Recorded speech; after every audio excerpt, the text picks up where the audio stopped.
Mahito might be one of the greatest antagonists in all of manga. While he's probably not the best villain in Jujutsu kaisen with characters like Kenjaku or Sukuna, but when it comes to being the perfect contrast to the main character, Mahito is the perfect example of that. Out of all the villains in JJK, Mahito is the one that antagonizes Yuji in the best way possible. The first reason for that is how he's the perfect opposite to Yuji. He is literally the same person but on another side. The second reason for that is that he was the one that contributed the most to Yuji's development, and he was also the one that created Yuji's best moment in all of Jujutsu kaisen. The third reason for that is that he's simply a good villain, being villainous without looking for any good reason to be, having a cool design and ability, and his playful personality that makes people hate him even more. I feel like if you can genuinely hate a villain for his personality and actions, that means he's actually doing his job right. But before we get into all of this, let's talk about his abilities. Even though in his base form Mahito looks very frail, he has the ability to reshape his soul and change the shape of his body. And even though he already has decent stats, this ability allows him to enhance every single one of them, giving him immense strength, crazy speed, and insane durability. He also has one of the best tactical intellect, knowledge, and understanding of the soul in all of Jujutsu kaisen.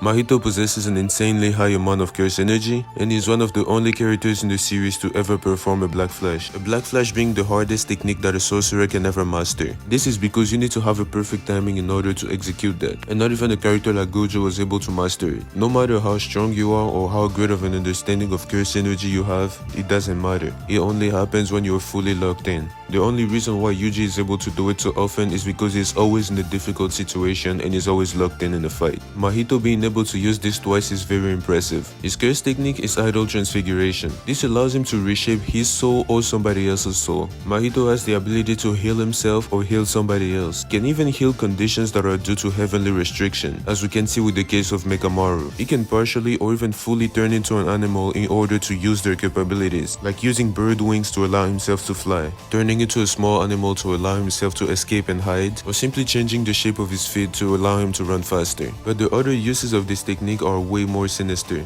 By simply touching the target with the palm of his hand, Mahito is able to change the shape of their soul. This allows him to kill them instantly. He has the choice between just killing them or to turn them into transfigured humans that he can control at his will. Those transfigured humans can even communicate sometimes, and you can see the sadness in them when they do whatever it is they are doing. They are not just like the cursed spirits that are just here to destroy everything. Mahito has the ability to create armies of transfigured humans with this power, which really came in handy during the Shibuya incident, whether it was to tire Gojo and allow him to be sealed, or simply to cause chaos and use them as distraction. Mahito always keeps a large amount of transfigured humans with him to allow himself to use them in different situations. The first ability related to that is soul multiplicity. By merging two transfigured humans together, it creates a reaction because they reject each other. Mahito uses the output generated by the rejection to use body repel. Body repel allows Mahito to attack multiple directions at the same time, which he used multiple times as distraction or even to kill non-sorcerers, just to destroy Yuji's soul more and more. And by combining more transfigured humans, he is able to summon an even stronger creature, that is the polymorphic soul isomer, a transfigured human that is only based on his offensive capabilities. He has really strong attacks, but is also very easy to kill. And then we have Mahito's final form, instant spirit body of distorted killing. I really don't know where he got that name from, but that's beside the point. In this form, Mahito becomes way stronger than he was before. In his base form, even though he had the advantage against Yuji by using tricks and things along those lines, when it came to a straightforward battle, he knew he was going to lose. But in this form, he was able to outclass Itadori while fighting him head on, and he was said to be a completely different person from before he transformed. And the only reason he got defeated is because of Todo's bait and Yuji's luck. Mahito's ultimate ability is his domain expansion, self-embodiment of perfection. As we all know, a domain is just an extension of your abilities. Mahito can change the shape of your soul by simply touching you with his hand, but once you're inside the domain, he doesn't need to touch you anymore. The moment he activates idol transfiguration within the domain, it is already over for you. The only counter to that is Yuji Itadori because of Sukuna's soul inside of him. And of course, you have other things like domain counters, like Fallen Blossom Emotions, Hollow Wicker Basket, or even a simple domain.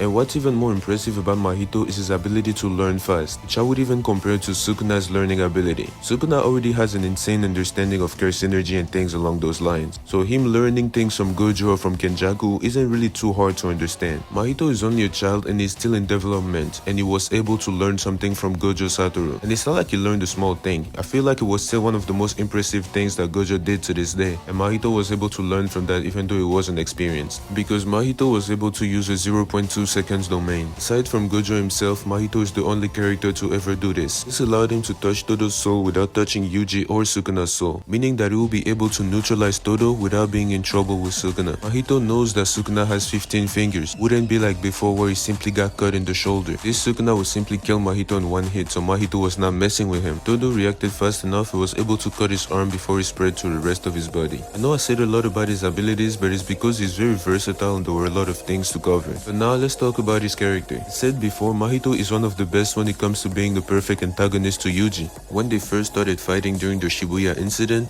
Mahito told Yuji, "We are the same. I am you and you are me. And until you can accept that, you will not be able to defeat me." At first, Yuji simply did not understand. Yuji is not the type of person to think that he is righteous. As we see even later during the Higuruma fight, Yuji accepts that he's not a perfect person and that he made some mistakes in the past. But he couldn't just accept Mahito comparing himself to him. Mahito was simply cruel, somebody that had no regards for human lives, somebody that had no feelings. Yuji could not see himself being the same as this demon. But by that, Mahito meant that they were exactly the same, just from opposite sides. The same way Mahito does not need a reason to kill and cause chaos, is the same way Yuji does not need a reason to help people. The same reason Yuji just runs around exterminating curses is the same way Mahito runs around exterminating humans. They're just two sides of the same coin. They are the same person, and Yuji starts realizing that when Mahito asks him that question. After killing Nobara and breaking Yuji's spirit once again, Mahito asked him if he ever stopped and counted the amount of curses that he killed. He then reassures him and tells him that he doesn't even count the amount of humans that he killed. Right there, Yuji is just realizing that everybody around him is dying, and more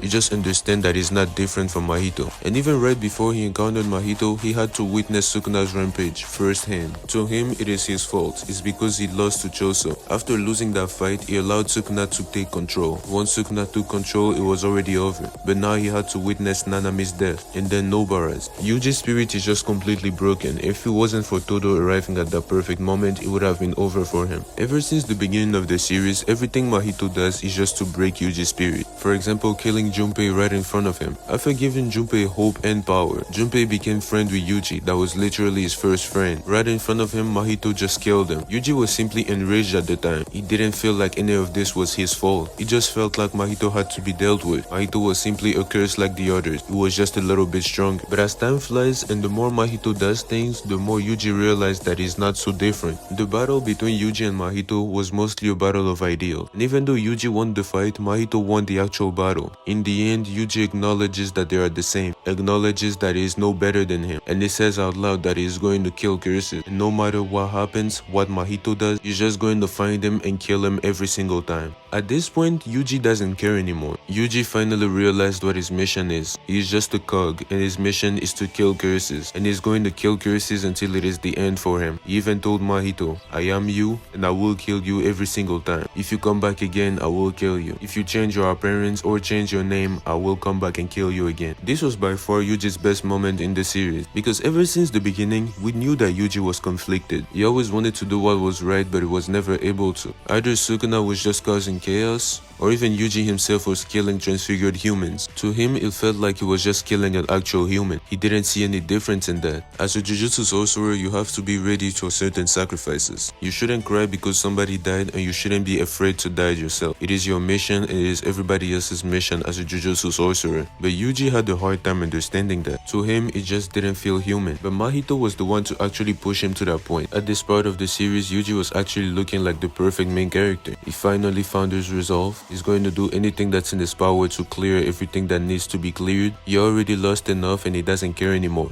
Not only Mahito succeeded in breaking his spirit, but he was also right when he told him that as long as he doesn't acknowledge that they are the same, he will never be able to beat him. And it's through accepting that Yuji was able to actually defeat Mahito. And the crazy part is that right now, Yuji is the perfect representation of a Jujutsu sorcerer. People like Gojo, Nanami, Todo, or even Megumi understand that fact, but there could still be instances where they would let their feelings take over, as we've seen multiple times in the series with a character like Gojo. But from this point in the story, Yuji did not care about being righteous anymore. As a Jujutsu sorcerer, you're supposed to be a cog. You're supposed to take orders and do whatever you're supposed to do. But of course there are humans, and this is not really possible. But this doesn't matter to Itadori anymore. For example, when he went to see Hakari simply because they told him that he was strong and could be helpful, Yuji did not think twice, he simply went to see him. And as he did, Hakari asked him what was his purpose, to which Yuji simply replied that it was a tool that will see his duty fulfilled. Yuji doesn't really let his feelings get in the way of his judgment anymore. Even though we haven't seen him do that much in the manga after that,